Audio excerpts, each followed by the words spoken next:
seberapapun besarnya hutangmu akan dibantu dituntaskan oleh Allah Subhanahu wa taala, dan semua hajat-hajatmu akan dikabulkan, akan dipenuhi oleh Allah Subhanahu wa taala insyaallah.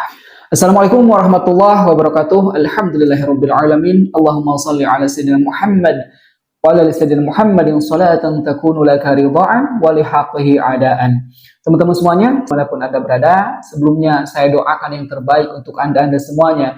Allah berikan kenikmatan kesehatan untuk kita semuanya. Allah mudahkan, Allah lancarkan rezeki kita. Allah bukakan pintu-pintu rezeki dari berbagai arah yang sekarang saat ini memiliki amanah. Allah bantu tuntaskan, Allah lunaskan amanah-amanah kita. Amin, Allahumma amin, ya Rabbal alamin. Teman-teman semuanya, alhamdulillah kita bisa berjumpa lagi. Semoga perjumpaan ini adalah perjumpaan yang diridhoi oleh Allah Subhanahu wa taala dan bisa memberikan manfaat untuk Anda semuanya. Amin ya rabbal alamin.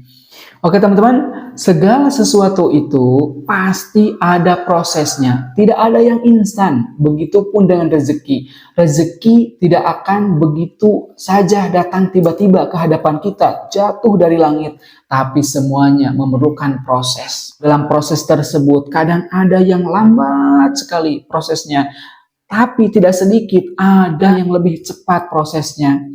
Itu semuanya tidak lepas dari takdir atau atas kehendak Allah Subhanahu wa taala. Oleh karenanya itu, teman-teman semuanya, insya Allah di video kali ini saya akan berbagi satu doa atau amalan yang bila mana kita mau mengamalkan amalan ini, insya Allah wasilah doa ini, wasilah amalan ini, apa yang menjadi hajat kita atau rezeki kita yang termasuk tadi saya sebutkan, insya Allah rezeki kita akan dimudahkan oleh Allah Subhanahu wa taala. Dan doa ini saya ambil dari salah satu nama-nama Allah yang baik atau Asmaul Husna. Insya Allah bila mana kita berdoa dengan Asmaul Husna ini sesuai hajat kita, sesuai kebutuhan kita, insya Allah ini akan mempermudah cepat terkabulnya doa kita.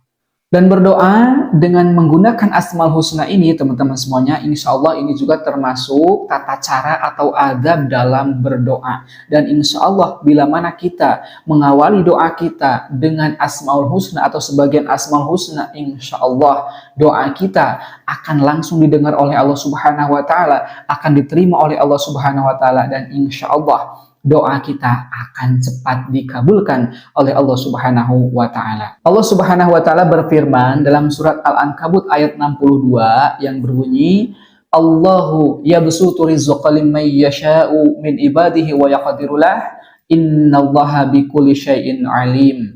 Yang artinya Allah melapangkan rezeki bagi orang yang Dia kehendaki di antara hamba-hambanya, dan Dia pula yang menyempitkan rezeki baginya. Sesungguhnya Allah Maha mengetahui atas segala sesuatu. Dari ayat tersebut, teman-teman semuanya, kita bisa ambil kesimpulan kita berdoa kepada Allah Subhanahu wa taala dengan salah satu nama baik Allah atau Asmaul Husna, yaitu Al-Basit, yang artinya Maha melapangkan rezeki. Tentunya teman-teman, kita ingin selalu dilapangkan rezekinya oleh Allah Subhanahu wa taala. Darilah itu, sebagian tata cara berdoa kita pakai, kita gunakan kata Al-Basit ini atau Ya Basit dalam berdoa. Baca Al-Basit ini teman-teman. Lalu bagaimana tata cara mengamalkan Al-Basit ini atau Ya Basit ini? Oke teman-teman. Sebelum kita memulai doa, tentu yang namanya doa itu ada tata cara dalam berdoa. Di antaranya, kalau kita mau menggunakan amalan ini, kita baca Ya Basit, Ya Basit, Ya Basit. Minimal 3 kali kita baca sebelum mengawali doa. Lalu setelah itu, kita baca sholawat kepada baginda Rasulullah SAW. Allahumma sholli ala sayyidina Muhammad wa ala sayyidina Muhammad.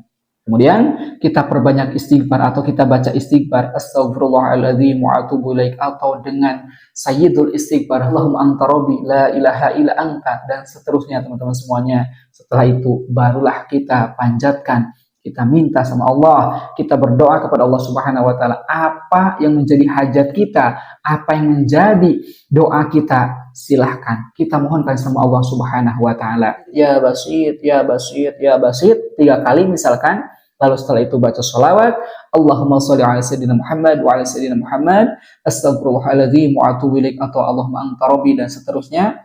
Lalu kita mohon sama Allah Subhanahu wa taala, ya Allah, silahkan memohon kepada Allah Subhanahu wa taala dengan doa-doa terbaiknya atau dengan hajat sesuai hajat kita masing-masing.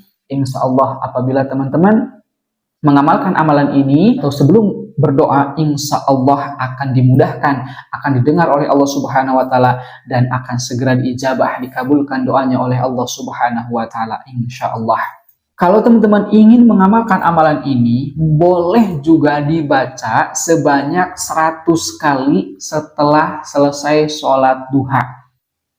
Ya Basir, ya Basir, ya Basir, ya Basir. Atau sebagai tambahan amalan lain-lainnya juga, silahkan baca. Atau kalau kita memiliki tekad yang kuat, kita bangun di sepertiga malam, kita laksanakan sholat, itu sholat tahajud, manfaatkan waktu-waktu mustajab tersebut. Kita baca ya Basit, ya Basit, ya Basit sebanyak 100 kali.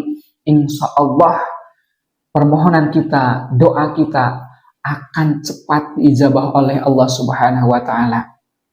Oke teman-teman, jadi untuk mengamalkan ya Basit ini cukup mudah. Silahkan sebelum kita memulai doa, kita baca ya Basit, ya Basit, ya Basit di setiap kita mau berdoa. Insya Allah teman-teman, buktikan sendiri khasiatnya, buktikan sendiri padilah keutamaan yang akan teman-teman dapatkan ketika kita mengamalkan ya Basit ini. Insya Allah rezeki kita akan dilapangkan oleh Allah Subhanahu wa taala.